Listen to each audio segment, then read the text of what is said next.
Hi guys. आज का जो लेक्चर है, आज का जो टॉपिक है, एक ऐसा टॉपिक जिसे कैलकुलस का सॉल्व माना जाता है। जी हाँ, कैलकुलस का सॉल्व बिल्कुल एक ऐसा टॉपिक जो आपकी कैलकुलस को मजबूत बनाने में, एक वीर योद्धा बनाने में बेहतरीन रूप से आपको मदद देगा। आप कैलकुलस के हर सवाल को मान सकते हैं, परास्त कर सकते हैं। जब तक आपको इसकी नॉलेज नहीं हो तब तक आप कैलकुलस की सवाल को समझ नहीं सकते हैं। कैलकुलस के हर सवाल को समझने के लिए ज़रूरी है, कौन सा टॉपिक ज़रूरी है। आपके मन में ऐसा क्वेश्चन आता होगा। जी हाँ, वो टॉपिक है फंक्शन। फंक्शन ऐसा टॉपिक है जो आपको कैलकुलस का मास्टर ब्लास्टर बना सकता है। जी, बिल्कुल सही बात है। तो विदाउट टाइम वेस्टिंग किए हुए चलिए हम आपको फंक्शन का रियल लाइफ में मीनिंग क्या होता है, फिर उसका हम मैथमेटिकल डिफिनेशन के बारे में बात करेंगे। फंक्शन आप बहुत बार सुने होंगे। जैसे आप बोलते हैं कि मेरा शरीर का फंक्शन काम करना बंद कर दिया है। जब आपका शरीर का खराब हो जाता है, तबीयत खराब हो जाता है, तो कहते हैं कि मेरा शरीर का फंक्शन काम करना बंद कर दिया है।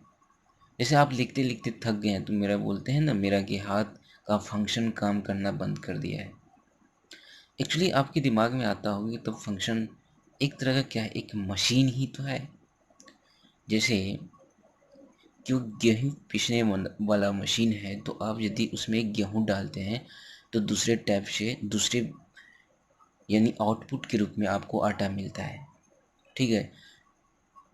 यदि आप उस मशीन में फिर सरसों डालते हैं तो आप चाहेंगे कि हमको तेल मिले, लेकिन चूंकि वो मशीन सिर्फ आटा पीसने के लिए है तो आपको वहाँ तेल नहीं मिल सकता है।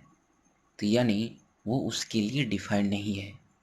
यानी आपको तेल निकालना है, यानी तेल आपको आउटपुट चाहिए, तो आपको एक ऐसा मशीन चाहिए जो आपको तेल दे। मतलब तेल पेरने वाला मशीन आपको चाहिए। तो इसलिए आपको अलग सा मशीन चुनना होगा। तो उसी तरह फंक्शन जो होता है, क्या होता है, एक तरह का मशीन ही तो है। एक तरह का क्या है, ये एक मशीन है जिसमें हम क्या करते हैं, इनपुट डालते हैं तो हमको आउटपुट मिलता है। इसमें हम क्या डालते हैं, इनपुट डालते हैं तो हमको आउटपुट मिलता है। क्या है, फंक्शन एक तरह का मशीन है जिसमें हम इनपुट डालते हैं तो हमको आउटपुट मिलता है। अब डिपेंड करता है कि आपने मशीन कैसा चुना है। सपोज कीजिए कि ये मशीन जो है स्क्वायर मशीन है। क्या है, स्क्वायर मशीन है। तो यदि आप इसमें इनपुट 2 डालेंगे तो आपको क्या मिलेगा, स्क्वायर करके 2 का क्या मिलेगा, 4। उसी तरह मान लीजिए आप 1 डाले हैं तो स्क्वायर करके आपको मिलेगा जो क्या मिलेगा, 1 मिलेगा। मान लीजिए मशीन जो है ये क्यूब है, तो आप यदि 2 डालते हैं इसमें इनपुट तो आउटपुट के रूप में आपको 8 मिलेगा। तो मशीन क्या है, एक यहाँ पे स्क्वायर है और मशीन दूसरा क्या है। यदि आपको क्यूब चाहिए तो आपको क्यूब मशीन चुनना होगा। ठीक है। तो आपको मोटा मोटी समझ आ गया होगा कि फंक्शन का मतलब क्या है।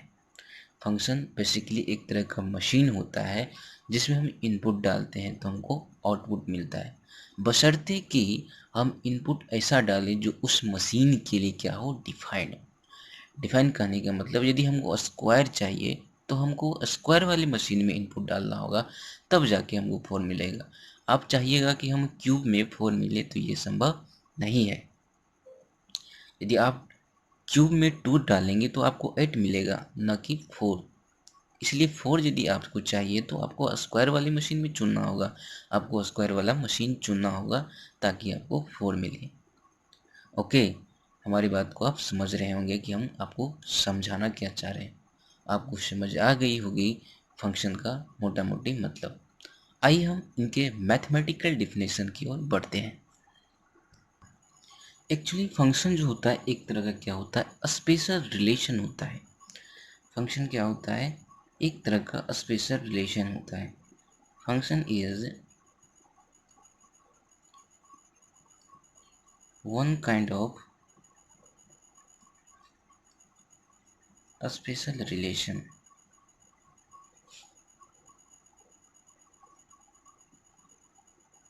फंक्शन एक तरह का क्या होता है, एक स्पेशल टाइप का रिलेशन ही होता है। आइए इनकी डिफिनेशन के बारे में जानते हैं।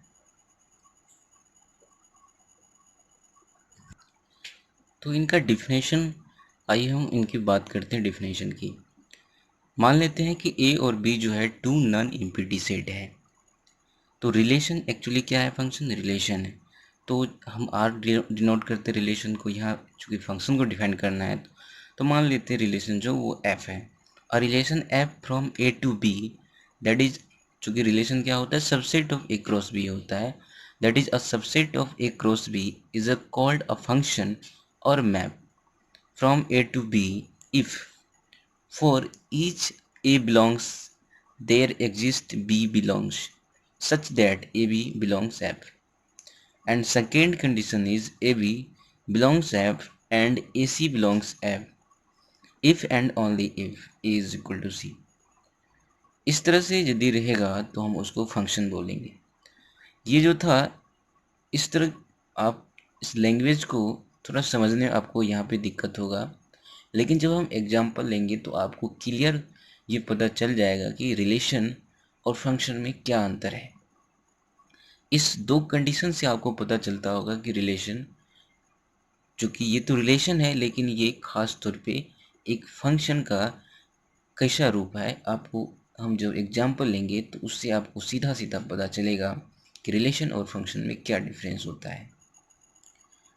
फिर आपको एक बार हम पढ़ के सुनाते हैं कि relation f from a to b, that is a subset of a cross b, is called function if for each a belongs a, मतलब जितना भी a का एलिमेंट होगा सारा का सारा क्या होगा, there exist b belongs b, मतलब a का जितना भी एलिमेंट होगा उनका सारा क्या होगा, सारे एलिमेंट का b में इमेज होगा, ताकि ए बी जो है, ए बी का जो ऑर्डर पेयर है फंक्शन में वो लाइज करे। और इस दूसरा जो condition A B belongs F, मान लीजिए ए बी जो ऑर्डर पेयर है वो फंक्शन का पार्ट है और ए सी जो भी फंक्शन का पार्ट है, और ये तभी संभव है जब ए इज इक्वल टू सी होगा।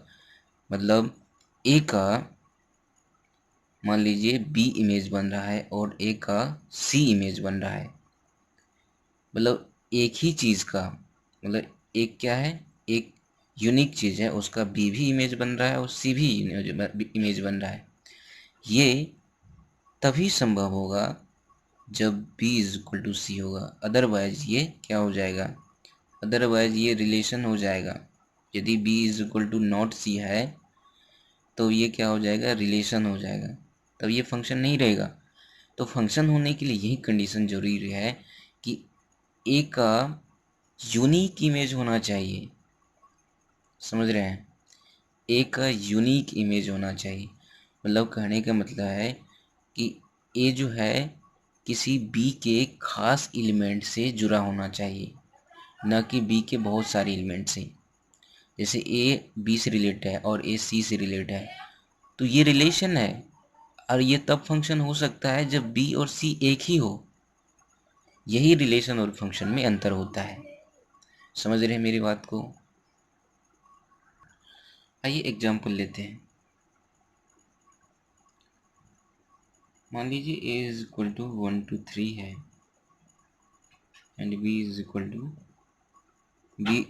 टू 2 3 4 है and f1 is equal to जो दिया हुआ है वो क्या है, 1 2 है, 2 3 है, 3 4 है।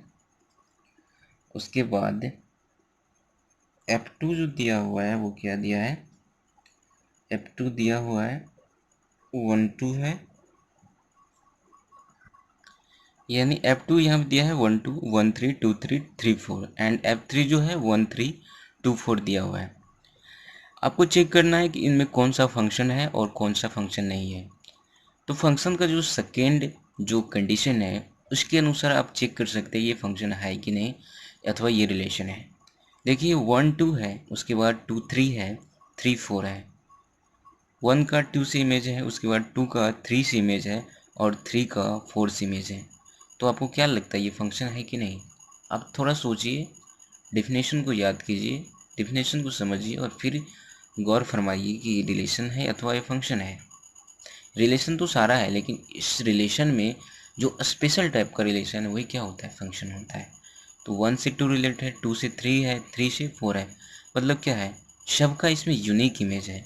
यूनिक मतलब कहे तो 1 से 2 है, मतलब 1 से दूसरा रिलेट नहीं है, और 2 से 3 है और उसके बाद 3 से 4 है। कहने का मतलब ये क्या है? ये फंक्शन है। उसके बाद F2 में देखिए 1 2 है, 1 3 है, 2 3 है, 3 4 है। 1 के साथ 2 है, फिर 1 के साथ 3 है। तो यहाँ 1 के साथ दो इमेज बन रहा है, मतलब 2 भी है और 3 भी है। तो जो सेकेंड कंडीशन है डिफिनेशन का, उससे तो ये क्या होता है? सीधे सीधे आप पता लगा सकते हैं कि ये कंडीशन का कंट्रडिक्शन है। मतलब 1 के साथ 2 है और 1 के साथ 3 है, और तभी पॉसिबल होगा यदि फंक्शन होने के लिए 2 और 3 जब एक ही हो। ये तो संभव नहीं है। मतलब ये क्या है? रिलेशन है, यानी फंक्शन नहीं है। तो ये फंक्शन नहीं होगा। और F3 जो है क्या है? 1 3 है और 2 4 है। तो आप देख रहे हैं कि 1 के साथ 3 है, ठीक है, 2 के साथ 4 है, लेकिन A में जो 3 है इसका तो किसी के साथ नहीं है। तो आप F3 में क्या देख रहे हैं? 1 के साथ 3 रिलेटेड, 2 के साथ 4, लेकिन चूंकि 1 में क्या है? 3 है, 3 के साथ कोई इसमें इमेज है ही नहीं। तो आप क्या कर सकते हैं? ये जो कंडीशन दिया हुआ है, दो कंडीशन फंक्शन का डेफिनेशन में, उसको ये सेटिस्फाइड नहीं कर रहा है, इसलिए क्या है? फंक्शन नहीं है। अदरवाइज ये रिलेशन है, बट ये फंक्शन नहीं है। नेक्स्ट एग्जांपल जो लिए हैं आपके स्क्रीन पे दिखता होगा, आप थोड़ा इसको स्क्रीन पोज करके खुद सॉल्व करने का कोशिश कीजिए कि इनमें कौन सा फंक्शन है और कौन सा नहीं है। हमने एरो डायग्राम, 4 एरो डायग्राम लिए हैं, और जिसमें ए में एलिमेंट 1 2 3 4 है और बी में A B C D E element है। आइए हम इसको सॉल्व करते हैं। हमको आशा है कि आपने सॉल्व किया होगा और आपको दिक्कत होगी तभी आप सॉल्यूशन देख रहे हैं। अब देखिए, हम फंक्शन का जो डिफिनेशन है उसी के बेसिस पे हम इसको जज करने का कोशिश करेंगे कि ये फंक्शन है या अथवा नहीं। देखिए 1 में जो F1 है उसमें फंक्शन जो ए टू बी रिलेट कैसे? 1 का जो इमेज है 1 किससे रिलेटेड है? डी से। 2 जो है वो बी से है, और 3 का किसी से नहीं है, और 4 का ई से है। तो फंक्शन का डिफिनेशन क्या होता है? किसी भी सेट ए का सारा एलिमेंट का बी में इमेज होना चाहिए। चूँकि 3 में जो जो 3 है ए का, उसका किसी का बी से रिलेशन, यानी बी में कोई इमेज नहीं है, तो हम कह सकते हैं कि F1 जो है वो फंक्शन नहीं है। उसके बाद अब चेक करते हैं F2 को, ये फंक्शन है भी नहीं, क्योंकि 1 का ए से रिलेशन है, 2 का बी से है, 3 का सी से है, एंड 4 का फिर क्या है? सी से है, एंड 4 का ई से है। फिर ये सेकेंड रूल डेफिनेशन का जो सेकेंड कंडीशन है वो इसका कंट्राडिक्शन कर रहा है। क्या है कि मतलब 3 का क्या क्या है? 3 का सी है, 4 का क्या क्या है? सी है और ई है। 4 का दो इमेज है, 4 का सी भी है और ई भी है। चूंकि C is not equal to E, therefore F2 is not a function. 4 का दो इमेज नहीं होना चाहिए। यदि दो इमेज है तो दोनों इमेज इक्वल होगा, तभी जाके ये फंक्शन होगा। चूंकि सी और ई दो डिफरेंट एलिमेंट है, इसीलिए ये क्या होगा? F2 फंक्शन नहीं होगा। क्लियर? तो F2 इज नॉट फंक्शन। आइए F3 को देखते हैं ये फंक्शन है कि नहीं। 1 से ए रिलेटेड, 2 से बी, 3 से बी एंड 4 से डी। तो आप देख रहे हैं कि ए के सारे एलिमेंट का बी में इमेज है। 1 जो है ए से है, 2 बी से है, 3 सी से है, 4 डी से है। ये कतई मतलब नहीं है कि चूंकि ए का बी से है और फिर 4 का डी से है, फिर 2 का जो है क्या है बी से। 2 और 3 का जो है इमेज है वो सेम है।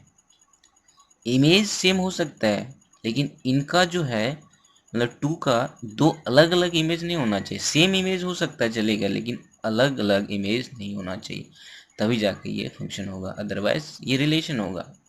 तो ये F3 क्या है फंक्शन है, तो ये फंक्शन है। आइए F4 को देखते हैं। 1 से रिलेट है V एंड 2 से है C, 3 से है D, 4 से E। मतलब A के सारे एलिमेंट का B में क्या हो रहा है यूनिक इमेज बन रहा है। ये B का एलिमेंट खाली हो सकता है, ये हो सकता है कि B का ऐसा एलिमेंट हो जिसका A में प्री इमेज नहीं बनता हो, ये चलेगा। लेकिन A के सारे एलिमेंट का B में इमेज बनना चाहिए और इमेज वो कैसा होना चाहिए यूनिक होना चाहिए, तभी जाके ये डिफाइंड होगा, अदरवाइज ये डिफाइंड नहीं होगा। तो 1 2 3 4 सारा का इमेज है तो ये क्या कर सकते हैं 4 ये फंक्शन है। तो गाइज इस लेक्चर में बस यहाँ तक ही हम फंक्शन के इंट्रोडक्शन तक ही सीमित रखते हैं और नेक्स्ट जो लेक्चर होगा उसमें हम डोमेन, रेंज, कोडोमेन के बारे में सीखेंगे। यदि हमारे चैनल पे आप नए हैं तो हमारे चैनल को आप सब्सक्राइब कर सकते हैं। वीडियो अच्छा लगे तो लाइक कीजिए और अपने दोस्तों के साथ शेयर तो ज़रूर कीजिए ताकि हम मोटिवेटेड रहें और आपको फ्री ऑफ कॉस्ट मैथमेटिक्स का सारा video, level of JEE mains and all engineering entrance competitive exam का मैथमेटिक्स का सारा कंटेंट आप लोग को फ्री ऑफ कॉस्ट प्रोवाइड करा सके। Thank you and bye bye, have a nice day.